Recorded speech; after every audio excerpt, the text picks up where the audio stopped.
aking gawain ng pagmamahal, buhay si Kuya Jesus.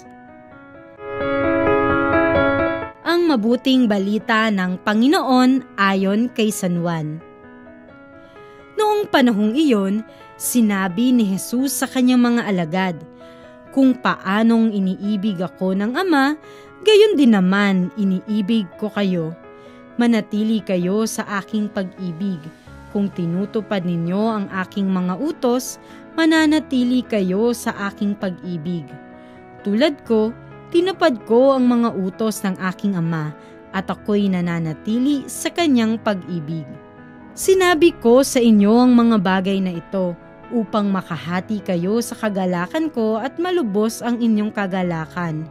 Ito ang aking utos. Mag-ibigan kayo gaya ng pag-ibig ko sa inyo.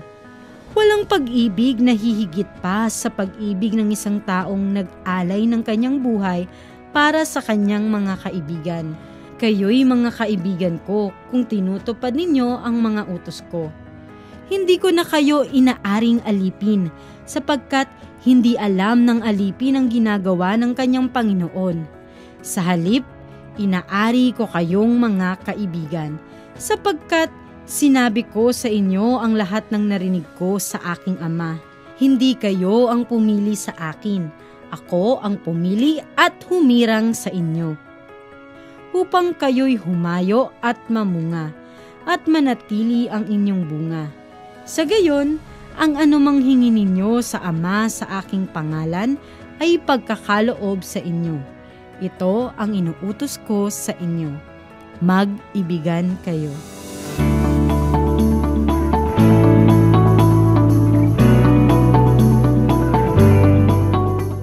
Naalala niyo ba mga bata kung ano ang nangyari noong unang Biyernes Santo? Sa araw na iyon, ipinakita ni Kuya Jesus sa atin kung gaano kalaki ang pagmamahal niya sa atin sa pamamagitan ng kanyang paghihirap at kamatayan sa krus. Pinatunayan niya na hanggang kamatayan ay hindi siya susuko upang mailigtas niya tayo at magkaroon ng buhay na walang hanggan. Sa ginawa na ito ni Kuya Jesus, ipinakita niya sa atin na ang nagmamahal ay nagbibigay. Ito ay sapagkat sa pagbibigay lamang mapapatunayang totoo ang kahulugan ng pagmamahal. Sa ating buhay, nagagawa rin nating magmahal.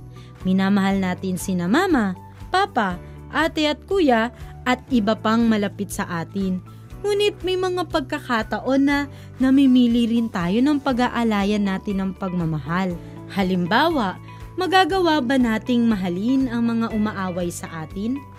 Ang mga maruruming pulubi na lumalapit sa atin? O kaya ang mga taong nagdamot o hindi natin kilala? Siguro, mag-aalangan tayo. Hindi ba mga bata?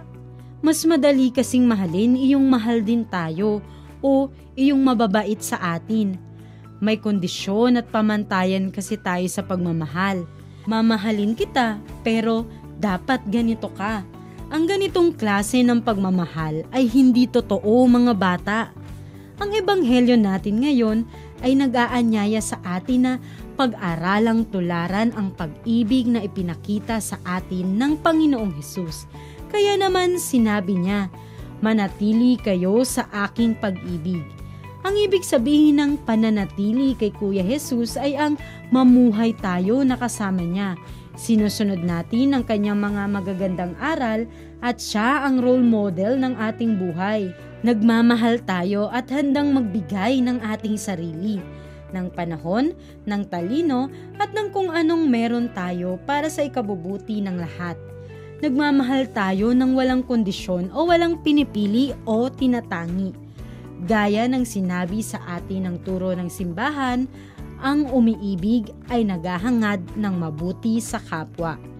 Kung gayon, ang paanyaya ni Kuya Jesus upang manatili tayo sa kanyang pagmamahal ay ang patuloy na ipakita ang pag-ibig na mayroon tayo sa pamamagitan ng paggawa ng kabutihan sa ating kapwa.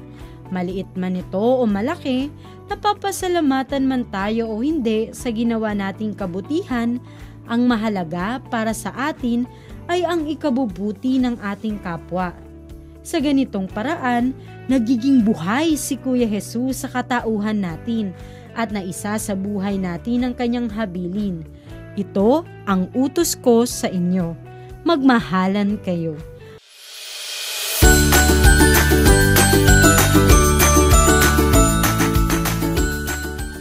Paano natin may papakita ang pag-ibig na mayroon tayo?